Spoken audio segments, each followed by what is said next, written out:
Hi everyone! In today's lesson, we will be talking about reference angles. Please remember to write down the FLT. Given an angle, I will be able to draw a triangle to identify the reference angle. So in the last lesson, we talked about coterminal angles.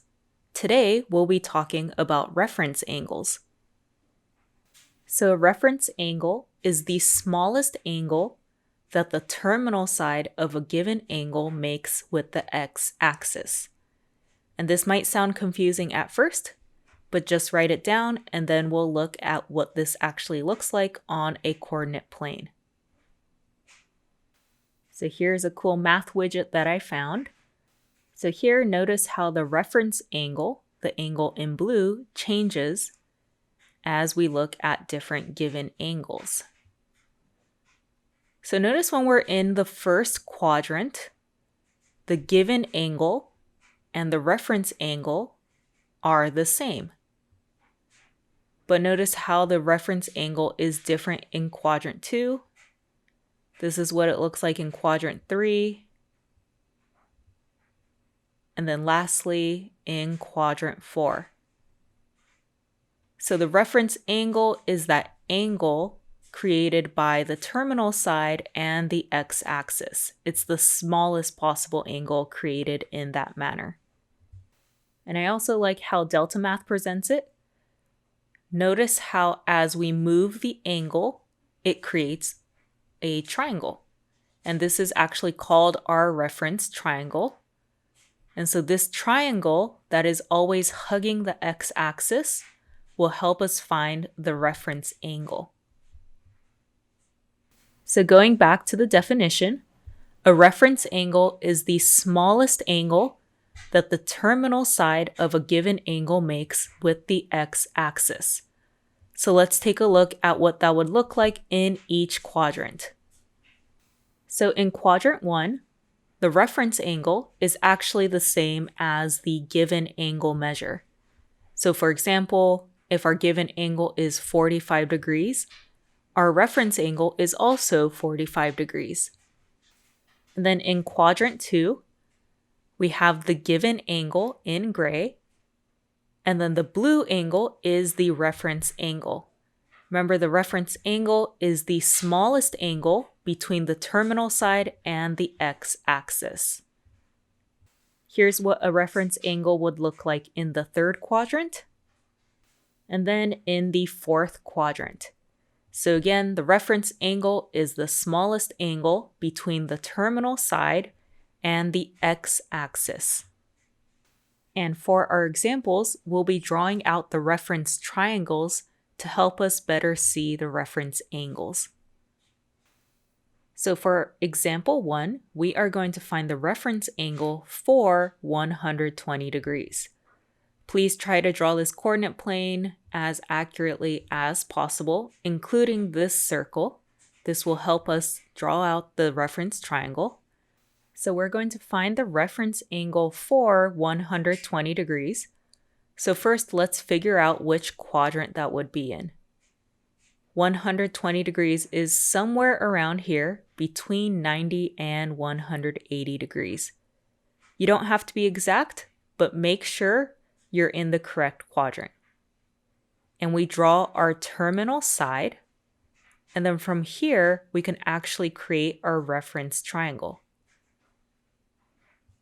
So our reference triangle is always going to be hugging our x-axis, and so we can create a right triangle like this. So we have our reference angle, 120 degrees. This angle ends up in quadrant 2. And then we have our reference angle. Notice how the triangle helps us visualize it a little easier. And to find the reference angle measure, I notice that the 120 degrees and our reference angle theta create half a circle. So that means 120 degrees plus theta equals 180 degrees. In other words, theta equals that half circle, so 180 degrees, minus 120 degrees. 180 minus 120 is 60, so theta equals 60 degrees. Our reference angle for 120 degrees is 60 degrees. Again, this is the smallest angle created by the terminal side and the x-axis. For our second example, we are going to find the reference angle for 50 degrees. So first of all, let's figure out where 50 degrees lies. So it's in quadrant 1, probably somewhere around here. Again, you just have to be in the correct quadrant. You don't have to be super accurate. We draw our terminal side and create our reference triangle by hugging the x-axis. So notice here we have a triangle. And when we're in quadrant 1, the given angle is actually the reference angle itself. So here the given angle was 50 degrees. And notice that this angle is actually the smallest angle between the terminal side and the x-axis. So again, when we're in quadrant 1, the reference angle is simply the given angle itself. Okay, for example 3, we are going to find the reference angle for 260 degrees. So where is 260 degrees? It's somewhere in quadrant 3 between 180 and 270 degrees. So I draw my terminal side where we end up, and this helps me create a reference triangle. This angle right here is our reference angle.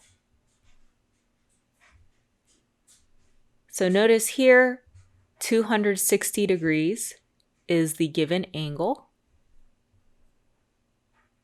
And so notice how 260 degrees is created by that half circle. So this 180 degrees plus the little extra reference angle. So what would this look like? Theta would equal 260 degrees minus that half circle. So minus 180 degrees. So theta equals 80 degrees. And remember, if you're confused, you can pause and rewatch the example as many times as you need to, and also let me know if you have questions. For example 4, we are going to find the reference angle for 330 degrees. So where does this angle lie in on the coordinate plane? Which quadrant? Since 330 is between 270 and 360, we know that our angle is in quadrant 4. So we're going to create a reference triangle. And the angle created by this reference triangle is the reference angle. So here I notice that the given angle, 330 degrees, plus that extra angle theta creates a full circle. So again, if I combine the 330 degrees plus the reference angle theta, we get a full circle. So let me write that out. 330 degrees plus our reference angle theta equals a full circle, 360 degrees. And to solve for theta, we're going to subtract both sides by 330 degrees, or in other words, theta equals 360 minus 330 degrees. So theta equals 30 degrees. So in this case, our reference angle for 330 degrees is 30 degrees.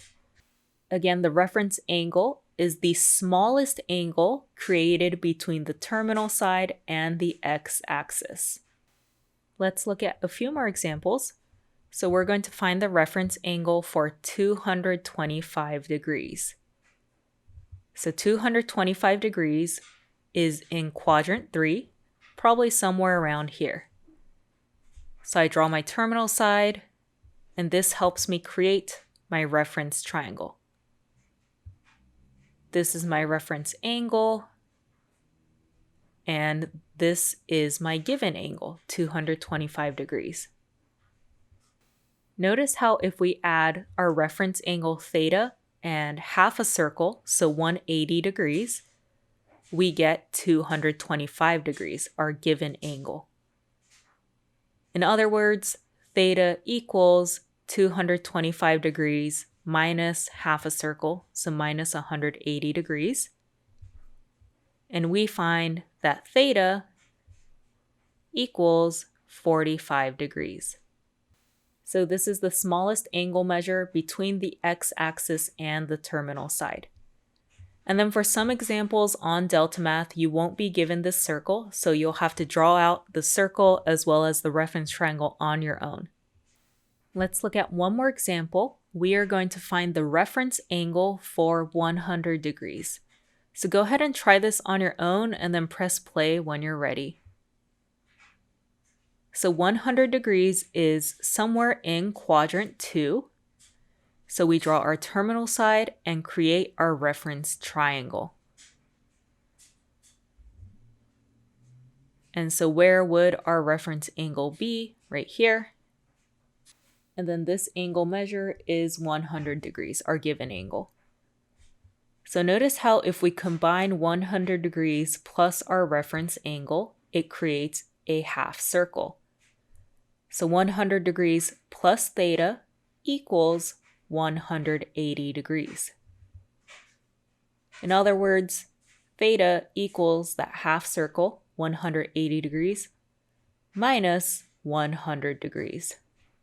So we find that the reference angle theta equals 80 degrees. And again, I know it sounds like I'm repeating myself, but the reference angle is the smallest angle between the terminal side and the x-axis. Okay, so as a quick review, the reference angle is the smallest angle that the terminal side of a given angle makes with the x-axis. And to find reference angles, think about which quadrant the given angle belongs in and then draw a reference triangle. Great job today, and please remember to submit your notes on Canvas. Thank you.